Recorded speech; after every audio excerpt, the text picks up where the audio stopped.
This is Rovin RE/MAX. RE/MAX Crossroads First Realty 3. I'm Linda Montgomery, and I'm roving around North Texas, highlighting all the people, places, and things that make this a great place to live and invest in real estate. Joining us today is Scott Drescher with Highlands Residential Mortgage. Hi, Scott. How are you? Hi, Linda. So good to see you. Let's talk today about down payment assistance programs. I know there are various kinds. Kind of give us an overview of that, if you would. You bet. So, in general, down payment assistance programs are designed to give money to the buyer so they can pay their down payment and some closing costs with that money. And the better kinds are the ones where the program just gives you the money, okay? And they're a grant.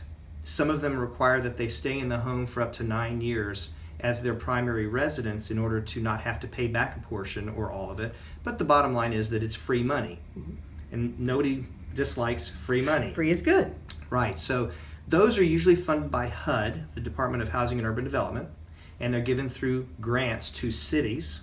And then the cities give the down payment assistance when people qualify. Those usually have a cap. Buyers cannot earn more than 80% of the median income. So in our area, that means they can't earn more than the high 50s per year for income for a family of 4.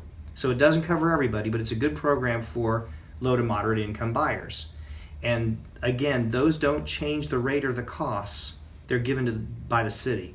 So the city of Dallas has that, the city of Plano, city of Frisco. There are different cities that offer that as a part of just what they do to help people afford to live in their town.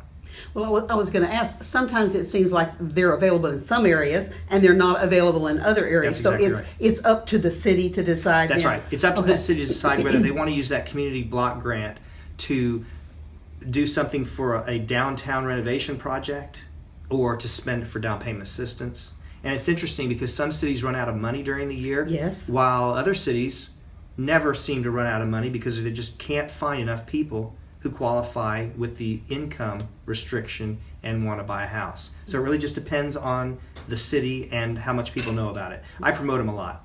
A second program would be interest rate based. It's a bond program, and there are a few. We have one by the Texas Department of Housing and Consumer Affairs. We have Community Affairs, TDHCA. We have one from what we call TSHAC, Texas State Affordable Housing Corporation, doing these from memory. And then SETH, which is kind of strange because it's the Southeast Texas Corporation. And so those have income restrictions that are usually a little bit more generous depending on which program.